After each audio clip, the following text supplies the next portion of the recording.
ወገኖቼ እግዚአብሔር ለእናንተ ያዘጋጃትን ዝግጅት አታውቁም። በንስሐ መቅረብ ብቻ በቂ ነው። ለጊዜው ሞት የሚመስል ነው እግዚአብሔር ለእናንተ ያዘጋጀው ሕይወት። ለጊዜው መከራ የሚመስል ነው እግዚአብሔር ለእናንተ ያዘጋጀው ደስታ። እግዚአብሔር ለእናንተ ያዘጋጀው ደስታ ለጊዜው ሐዘን የሚመስል ነው።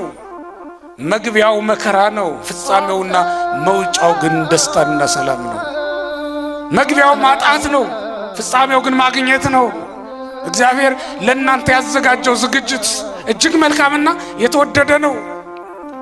አያችሁት? ለዮናስ ያዘጋጀው የሚውጥ ታላቅ ዓሣ አሰናዳ።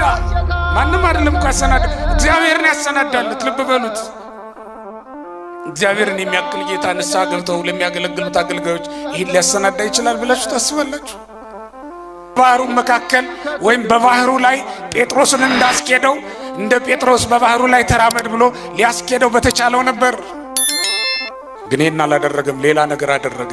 ሌላስ ቢያደርግ እግዚአብሔርን ማንከልክሎት? በእውነት እናንተ የምትለምኑት አሁን ሰላምና ደስታ ታገኙ ዘንድ ወይም ደስተኛ ሕይወት ትኖሩ ዘንድ ሀብታም እንዲያደርጋችሁ ነው አይደል የምትለምኑት?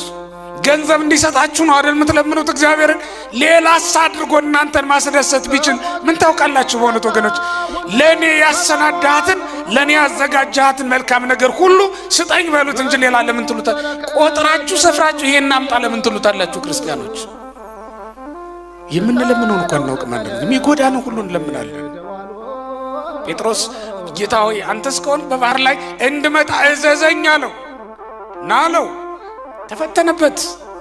ለምናችሁ በተቀበላችሁት ነገር ልትፈተኑበት ትችሉ ይሆናል። ወገኖቼ እማልፈተንበት ጸጋ ስጠኝ ነው ማለት ያለባችሁ። እማልወድቅበት በረከት ስጠኝ ነው ማለት ያለባችሁ። ለምነው ባገኙት ሀብት የተዋረዱ ብዙዎች አይደሉ እንዴ?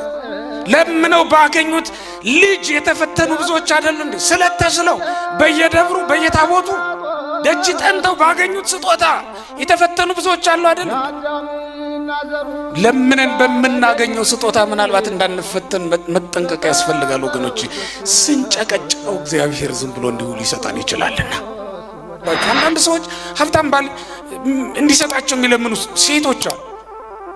በሀብታሙ በኩል ነው ጥሩ ቤት እግዚአብሔር የሚሰራልኝ ብለው ስላም መልካም ሕይወት የሚሰጥሽን ባል እንጂ በእውነት ብዙ ሀብት የሚሰጥሽን ባል አይደለም እግዚአብሔር ደግሞ ላንቺ ያሰናዳው። ምን ያደርግልሻል እሱ? እግዚአብሔር ለእናንተ ያሰናዳትን ነገር ነው መጠበቅ ያለበት። ምናልባትም እኮ የሚውጥ ዓሣ ሊሆን ይችላል ለእናንተ ያሰናዳው።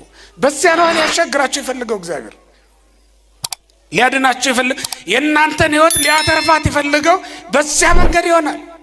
ስራችሁን እንድትፈጽሙ ተልእኳችሁን እንድታጠናቅቁ የፈለገው በዚያ መንገድ እሱ ባሰናዳው በዚያ መንገድ አሳልፎ ሊሆን ይችላል እግዚአብሔር።